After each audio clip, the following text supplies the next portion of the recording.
Folks, welcome back to the Shacknews stage here at Indie Heaven. I'm here with Genesee. Genesee, how are you? Are you enjoying your E3? Are you avoiding the sun?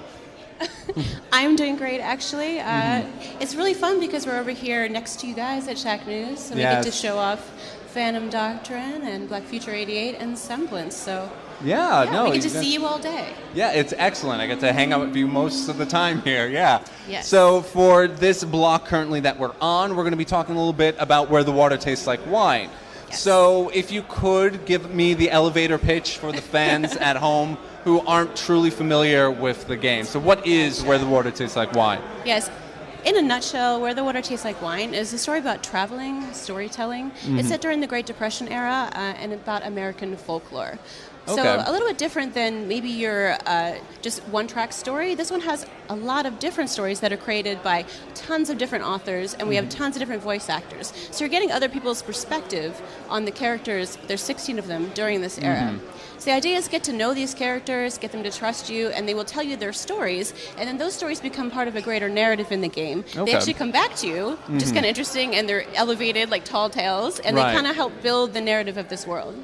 Okay, interesting. I've been following the development for it. It's been so fascinating to see it grow into what it is right now. Can you talk a little bit about the collaborative effort the writers went into creating this game?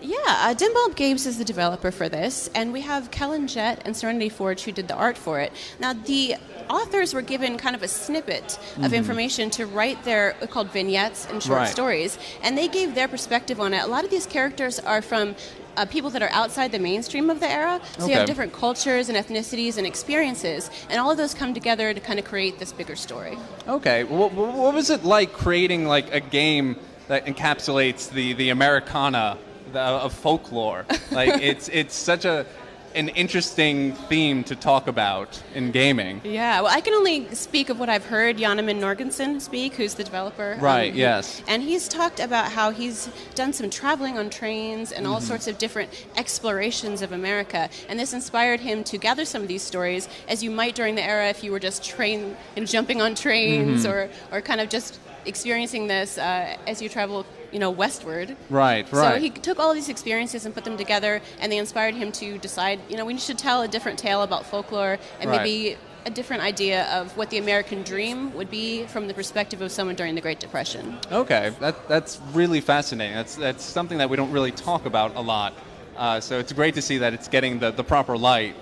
He has a lot of great interviews if you want to hear from his words, but that's my summary. Okay, good. All right, awesome. Can we talk a little bit about the voice acting? Specifically, let's start with the big name that's involved in this. Yes. A musician known as Sting. Yeah, we were very fortunate to have a lot of great people come together to kind of lend their artistry to this. But one of the ones we were really excited about was Sting, and he does the voice of the wolf at the beginning. When you first come into the game, you have Fate or the wolf, whatever you want to call him, and he's the person that sends you on this journey. So he was voiced by Sting, and we didn't really reveal that until much later, and just to see kind of if people picked that up or not, and it was just great to see the reaction of all the community when they discovered that they've been listening to Sting this whole time. That's awesome. Did you guys go up to him to ask about this, or how did that happen? Well, our COO is a guy who gets out and does all sorts of fun stuff, and he has a lot of interesting friends, and I believe that he kind of met up with Sting or some associates of Sting and just asked him if he would do it, and it worked out. Okay, awesome. Now the game is out. It's been out for a couple months, and critically it's been very well talked about. What's the next step for you guys? Are you still holding on to Where the Water Tastes Like Wine? Like, what's the next step for you guys? Gotcha. Well, just recently we released an update that had a whole bunch of news stories and a different idea of the pacing of the game. So we improved some of the things based on community feedback, based on what people were saying on the Steam discussions, etc. And we plan to keep supporting the game in the future, so look for more updates. Awesome. That's excellent. I guess one of my final questions would be, for folks who are interested in the game, where can they find the game? Is it on PC? Is it on consoles? Yeah, it's on Steam, Mac, and Linux, and you can find it, PC, Mac, Linux, but in my world, that's usually Steam. So you can find it on there with the search, and just pick it up. GOG has it as well. Awesome, perfect, excellent. Genesee, thank you so much for coming on and talking about the game. Thank you so much. You're welcome. Thank you. Folks, we're going to take another break. We'll be right back with some more games, so stay tuned and keep strapped.